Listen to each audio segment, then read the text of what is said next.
Welcome to the deep dive. Today we're getting into urban design Right. It's all about how we consciously shape our cities and towns. and why those spaces we live in actually matter so much. We've sifted through a lot of material for you on this. Yeah, to give a clearer picture. And the key thing, really, is that urban design isn't just about making things look nice. No. No, it works on, well, let's say two levels. There's the product, the physical stuff, buildings, streets, parks. The built environment itself. Exactly. But just as important is the process, how we actually create and manage these places over time. Okay, so product and process. And they're really, interconnected, not separate things. Gotcha. And this isn't exactly a new idea, is it? Not at all. If you go back to the 70s, people were starting to realize, well, that when different professions work in their own little bubbles. Like planners over here, architects over there. Precisely.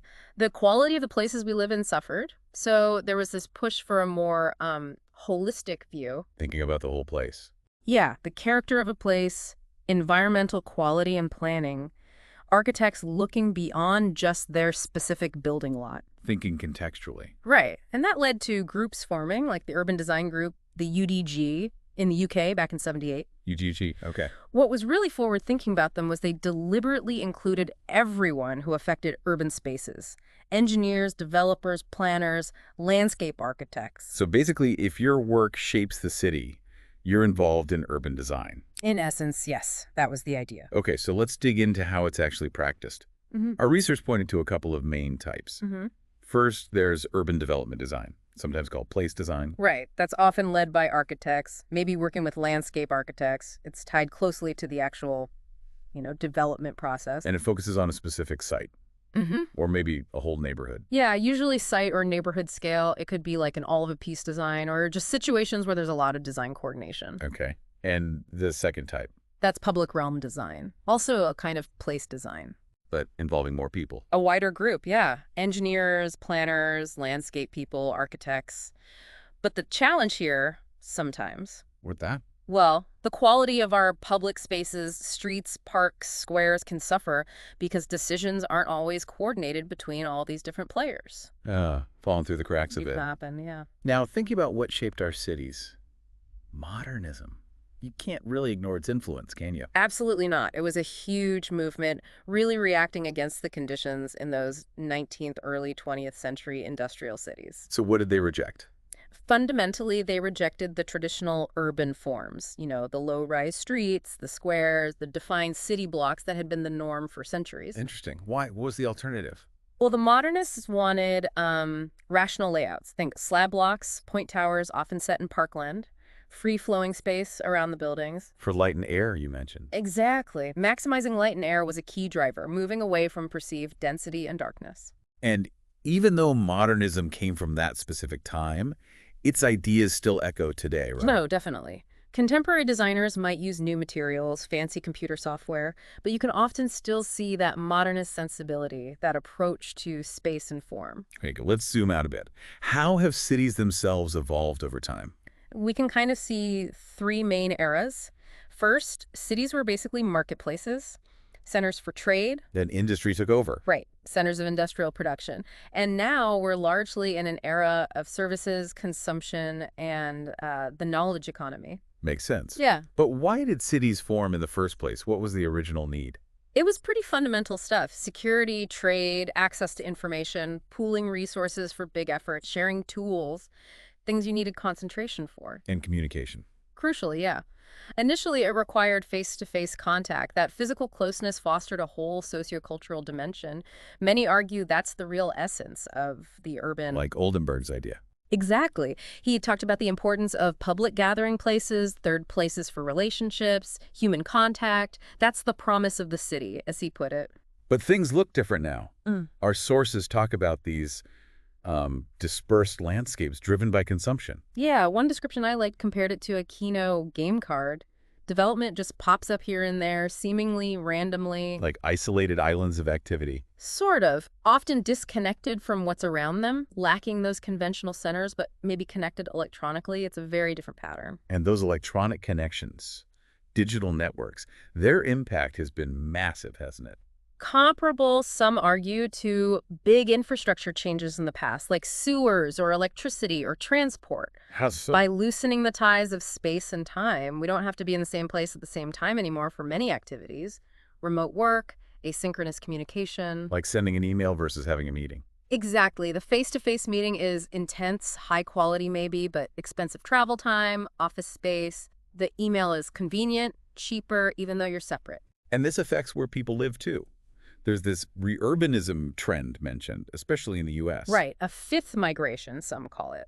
Kind of a rebirth of the American city. What's driving that? Partly, it seems, relatively cheaper housing near downtown jobs, good connections, and it's attracting a younger demographic. People who value walkability, density. Exactly. Density, walkability, diversity, the classic urban appeal. It's a challenge to that suburban, car-centric culture. But that car culture, it's created huge problems, hasn't it? Definitely. The car offered freedom, enabled sprawl, sure, but it's led to this situation of, well, coerced flexibility. Coerced flexibility. Explain that. It means the flexibility the car gives you becomes almost mandatory. Cars colonize public space, push out other transport options, shape where things get built. So you end up having to drive. For many people, yes, it undermines walking, cycling, public transport, and it's deeply unequal. How so? It disadvantages anyone without a car by monopolizing resources and changing the landscape to suit drivers. Access becomes a real issue. Our sources laid out the problems pretty starkly across different areas. Yeah, environmentally. Oil dependence, smog, toxic emissions, greenhouse gases, sprawl, eating up land, stormwater issues. That's a long list. And economically. You've got hidden costs like accidents and pollution, congestion, even with more roads, huge infrastructure costs for low-density suburbs, loss of economic diversity. And socially. Less street life, weaker communities, safety concerns, isolation, and massive access problems for non-drivers, the elderly, people with disabilities. It's quite a grim picture when you lay it all out. It really is. Yep. Okay, shifting gears. Let's look at some contemporary approaches, these different urbanisms. New urbanism comes up a lot. It does. And, it sometimes gets criticized for being a bit prescriptive, maybe applying similar formulas everywhere. Like a style guide for towns? Something like that. But to be fair, its core ideas often share common ground with just good placemaking principles. Which you see elsewhere, too. Oh, yeah. Things you find in UK guidance or in Dutch urbanism, maybe without the specific US-style branding and rules, but the principles are there. The goal should be synergy, right? Making the whole better than the parts, not just compromise. Okay, what about post-urbanism? That tends to highlight the excitement of really good architecture. Buildings that are respectful, sustainable, and really enhance their context. And everyday urbanism. That's more about sympathy for local places and people, applying design intelligence in a way that fits the specific community. And landscape urbanism. That's a really interesting one. It suggests starting with the natural landscape, the ecology, as the basis for design. So lots of different angles. And the best approach probably borrows from several, aiming for synergy, not just settling. A big theme running through all this now is sustainability, the environmental impact. Absolutely central. It's influencing policy everywhere. But there's debate. Always. People question if current sustainable ideas are effective or even desirable in some cases. And are we doing enough? That's a big question. Despite the debate, are there agreed-upon principles for sustainable places? There are some key ones that come up repeatedly. Things like aiming for beauty, distinctiveness, security, health. Social aspects, too. Definitely. Social equity, cohesion, identity. A vibrant, balanced, inclusive autonomy is crucial. Treating land as precious, promoting compactness, concentrated decentralization. What else? Integrated city regions, strategic location of new development, mixed uses, enough density for public transport and services. Green space? Vital. A green structure for ecology and access to nature. Plus high-quality public infrastructure and using resource-saving, recycling tech. It's a comprehensive checklist. Let's talk about externalities. That sounds important for how development actually happens. It really is. Externalities are basically the spillover effects, positive or negative, on people who aren't directly involved in a decision or transaction. Like? Okay, so a negative one. A driver doesn't pay the full cost of the pollution or congestion they cause. A developer might build something noisy that impacts neighbors, but they don't directly bear that cost. But they can be positive, too. Sure. A new train station boosts nearby property values landowners benefit. Urban design often tries to, boost the positive externalities and reduce the negative ones. Like mixed uses creating synergy. Exactly. Or small shops benefiting from foot traffic from a big store nearby. The problem is, the market isn't great at accounting for these wider social costs and benefits. So individual developers focus on their own profit. Often, yeah. Private profit can take precedence over the collective outcome. Another challenge mentioned is fragmented responsibility. Huge issue. Think about a simple high street in the UK. Who's responsible for its overall quality? Lots of people. Council, shop owners, utility companies. Exactly. Responsibility is scattered. And governments don't have total control. They need to manage these complex networks of actors to get anything done. What happens when the market leads urban design? The sources mention West Coast U.S. cities as examples. Yeah, researchers observe some trends there. A loss of a shared public vision, increasing privatization, design catering mainly to tenants rather than the public. It's leading to Opportunistic, disjointed projects, public policy reacting rather than shaping. And it seemed to worsen the gap between run-down public areas and glitzy private downtowns. which points to needing more collective action. Public-private partnerships. Especially for big things like climate change, yes. And governance is shifting too. Yeah. Away from simple government good, bad ideas towards a third way, Right. recognizing state limits, but also the need for government to step in and moderate market forces, a more balanced view. Let's switch to physical forms. Historical examples are interesting. Prague. Yeah, those long, narrow plots facing directly onto public space. A very clear structure. And Edinburgh, Newtown. That's fascinating. 3 levels of circulation, Yeah. main streets, then secondary service lanes or pedestrian routes through the blocks. Which are now quite lively places. Some are, yeah, with shops and cafes, and then a tertiary level within the blocks. Very organized. That contrasts sharply with modernism's freestanding buildings, doesn't it? Completely. Modernism prioritized the internal function dictating the external form. Le Corbusier's soap bubble idea. Perfect analogy. The building becomes an object in space, designed from the inside out. The relationship to public space is almost secondary. Different from the traditional block facing outwards defining the street. Very different. And we've even seen a move towards pod developments now. Shopping malls, office parks. Inward looking. Often, yes. Self-contained complexes with their own roads, big car parks, treating each used retail office as separate. But historically, the interconnected street and block pattern was dominant, especially for housing. For centuries, yes. It's really the car that led to those more formless loops and lollipops layouts, cul-de-sacs designed for cars first. There's a distinction between connectivity and complexity in street patterns. Right. Dendritic patterns, lots of dead ends have low connectivity. Grids have high connectivity.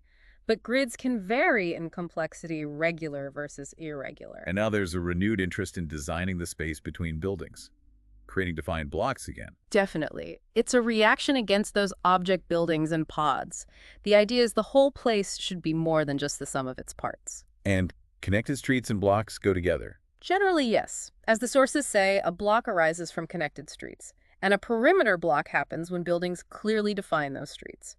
The block gets its meaning from the road network. Battery Park City in New York is cited as an example from the 80s. Yeah, a big block-based development.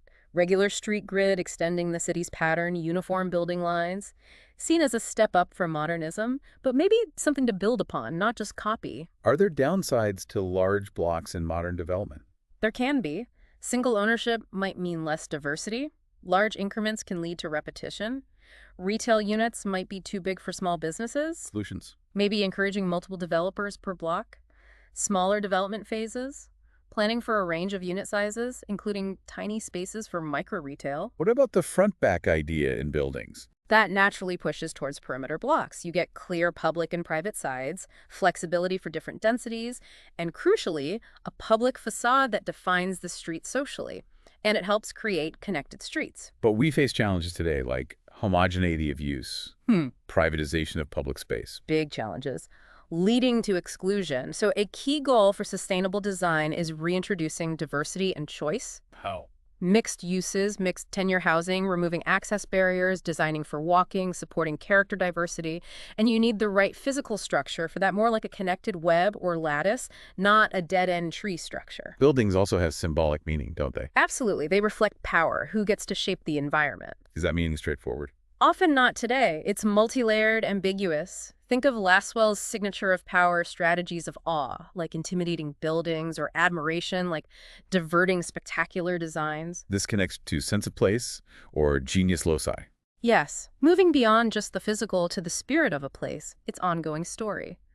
Places change, but some identity often persists. Management and control play a big part too. Are there models to understand this? Several. Cantor's looks at activities, physical attributes, and our conceptions. Punter and Montgomery focus on how design contributes. But we shouldn't oversimplify. Real places are complex. And place attachment. That's our connection to these environments, built and natural. It's why historic places resonate. They hold memories, define a shared past. Physically salient short-term, but sociocultural stuff activities, events becomes key over time. Places get differentiated economically and physically too. Design plays a role. Often, yes. Iconic buildings, repeating successful project types like waterfront regenerations. Think Baltimore's Inner Harbor become marketing strategies. There's almost a formula. Derelict sites, old warehouses, signature architecture. What about the environment shaping behavior? Is it deterministic? That's debated. It's more that the environment creates potentials. What actually happens depends on choices people make within that setting, not simple cause and effect. Okay, the public realm, physical and social dimensions. Right. Physical is the space, publicly or privately owned, supporting public life. Sociocultural is the activity, the events happening there. And public versus private. Public life is generally open, accessible social contexts. Private life is intimate, controlled. Public can also mean collective versus individual. How do we gauge publicness? Key things are accessibility, comfort, engagement, activities, events, and shared use by diverse groups. It's often a spectrum, not black and white. A key test. Can political display happen there? This is a strong sign of true publicness, rarely allowed in quasi-public spaces. Is the public realm declining? Big debate. Some say it was never that great or democratic anyway. Others see a resurgence, new spaces for new kinds of public life. It's dynamic. But fear of crime drives privatization. Often, yes, even if fear outweighs reality, leading to segregation walls, gates, active policing, surveillance. We need to distinguish crime from safety. Crucial. Crime is offenders. Safety is victims' fear. Often in public space, the issue isn't major crime, but disorder, incivility, though sometimes those get criminalized. How can design improve safety? Different approaches. Several. Jane Jacobs, Eyes on the Street, Natural Surveillance. Oscar Newman, Defensible Spaciatoriality Surveillance Image. C.P. Ted builds on that. Surveillance, access control, territorial reinforcement. And space syntax, Hillier. His focus is on how spatial layout encourages movement and less natural surveillance. He actually critiqued Newman's defensible enclaves for excluding people and potentially increasing danger by removing those eyes. So integrated spaces might be safer. His research suggested that, yeah, lower burglary rates in more connected areas. Can we summarize the approaches to safer environments? Broadly four: fortress, walls, exclusion; panoptic control, surveillance, CCTV; management, regulatory, rules, policing, CCTV for management; and animation peopling, presence, activities, welcoming design, inclusion. Managing public space seems like a balancing act. It is. Collective versus individual interests, freedom versus control. Usually involves rules about acceptable behavior, supposedly based on community norms, though that's complex. Lynch and Carr had ideas on management tasks. Yeah. Distinguishing harmless acts, increasing tolerance but keeping consensus, separating intolerant groups, time, space, providing marginal places for freer behavior. Exclusion is a big issue. How does it happen? Passively through design, actively by barring entry, usually based on conduct, legal, rarely status, like race, gender, age, usually illegal. Like the mosquito device targeting teenagers. Exactly. Controversial because it targets age status. And in privately owned public spaces, POPS, access is a privilege, not a right. Undesirables with no commercial value can be excluded. These POPS often have more security. Often, yeah. Barriers, CCTV, automated access. And some argue the rise of private security is linked more to the decline of informal guardians, bus conductors, park keepers, than just cuts in public police. Let's talk legibility, making places easy to understand. Crucial. Helps if places have distinctiveness, landmarks, activity hubs, a clear street hierarchy, special features at junctions, obvious entrances, buildings reflecting their use. Even gentle curves can help by offering variety, encouraging exploration. And these things help everyone, especially older people or those with disabilities. Absolutely. Good legibility benefits many people for whom navigating can be challenging. Mobility. We touched on car dependency. Yes. Car-only environments are inaccessible to many. Inclusive design needs concentrated land uses to support walking, cycling, public transport. Low mobility often equals low accessibility. What about the 24-hour city idea? The evening economy. That took off in the UK in the 90s, often linked to relaxed licensing laws. But sometimes it created youthful playscapes, deterring other groups. Needs active management, planning controls. Visual coherence, making sense of the visual scene. It's our ability to group visual elements, influenced by basic principles of perception. And aesthetics have some timeless aspects too: unity, vividness, balance, rhythm. So harmony matters in design. Yes, how parts fit together. Designers might use perspective tricks or deliberate distractions to achieve a cohesive feel. Even the perception of walking time relates to visual experience. Right. Gordon Cullen called it rhythmic spacing, or episodes. More engaging visual sequences make walks feel shorter. Defining place, boundaries, enclosure. Important elements. A sense of an outdoor room. Positive space, where buildings define the void, like Sid advocated. Shape matters too. He liked irregular layouts. Visual integration, fitting new buildings in. Does it mean copying style? Not necessarily. It's more about scale, rhythm, materials. Innovation is still possible. The RFAC had criteria: siting, massing, scale, proportion, rhythm, materials. Looking at facades specifically. Proportions matter: solid versus void, window patterns, relative scale compared to neighbors. And articulation or richness, surface detail adds interest, complexity. Elegance is more about pleasing proportions. Both help humanize environments. We can think about public space design at different scales. Macro and micro. Yeah, macro is how it relates to surroundings, how you get there. Micro is the design of the space itself. Both need to support use and activity. Frank and Stevens talked about looseness and tightness. A useful idea. Loose space is adaptable, allows planned and unplanned activities. Tight space is fixed, controlled. New public spaces often feel tighter, more restrictive. Local identity relies on memorable features. Definitely. Landmarks, natural features, they aid orientation, create sense of place, and can even spark interaction triangulation. Alexander et al. Said the life of a square is at the edge. Yes, not the empty middle. Successful places need well-designed edges, a zone with volume. And the boundary between public and private. Ambiguous, permeable boundaries seem better, fostering interaction. The interface should let indoor, private, and outdoor public life coexist. Views in add interest, views out add safety, eyes on the street.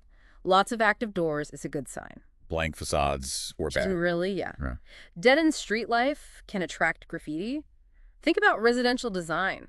The garage replacing the porch. Symbolizing the car's dominance. Pretty much. The porch was social, transitional. The garage is functional, often prominent. Though interestingly, some people are using garages as social spaces now. How to handle big box retail in urban settings. One idea. Put the big foreign transaction inside, line the perimeter with smaller, local transactions.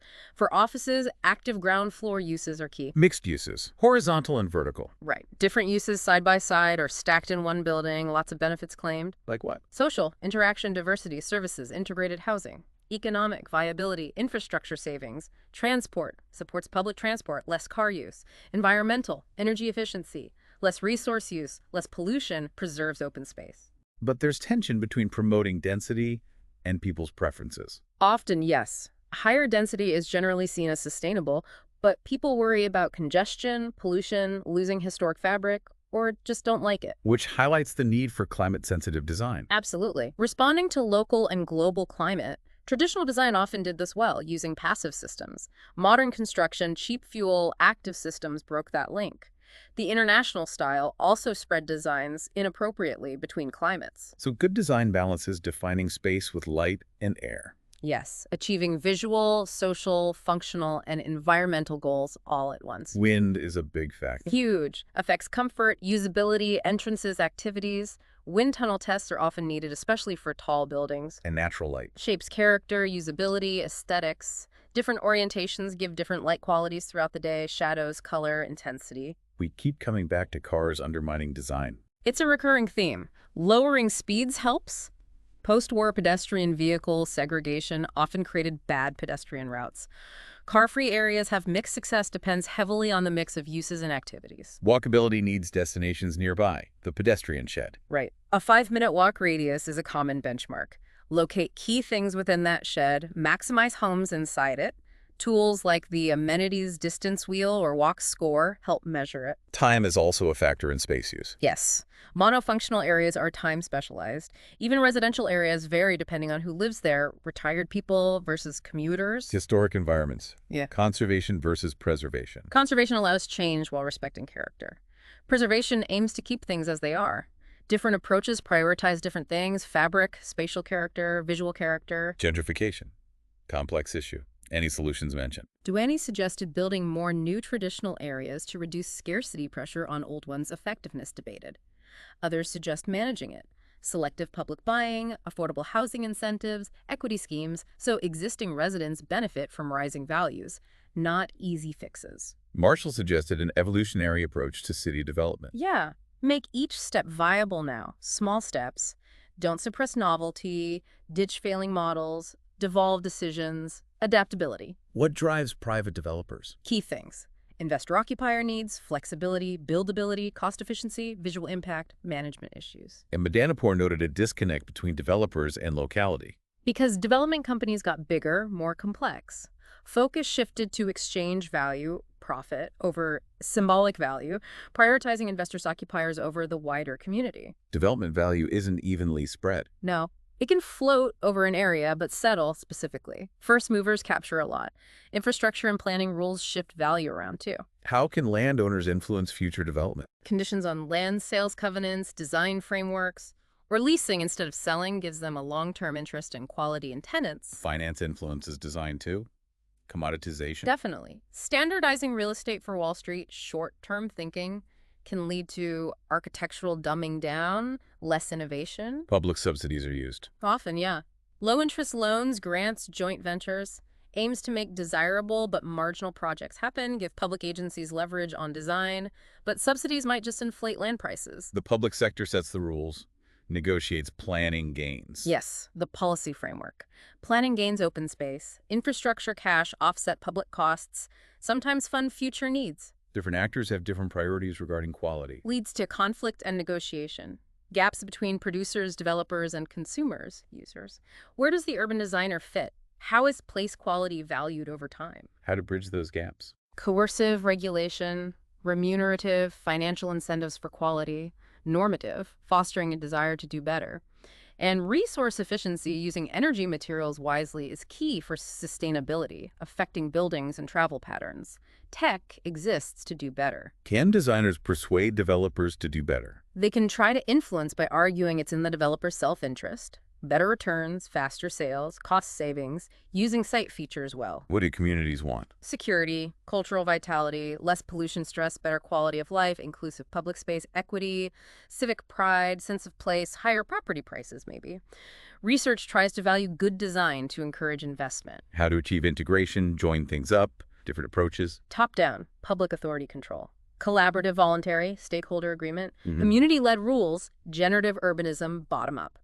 Situational architecture, responding to context, or integration via single ownership, same designer, partnerships. Guidance varies in scale. Master plans versus strategies. Yes. Site master plans can be detailed, prescriptive. Design strategies for larger areas are more conceptual, flexible. Need to avoid hardening of the plan too rigid, kills spontaneity. Framework master plans are often better than blueprint ones, allow interpretation, multiple authors. What makes design code successful? Urban design first, quality thresholds, invest upfront, rules linked to a spatial vision, collaboration, leadership, and skilled designers are essential. Proactive policies give planners leverage. Reactive control is weak. So guidance helps evaluate proposals. Exactly. Design guides, master plans, codes, they flesh out policy. Preparing them involves research, consultation, testing. Design control uses this guidance. Historically grew from controlling ads, then health amenity standards.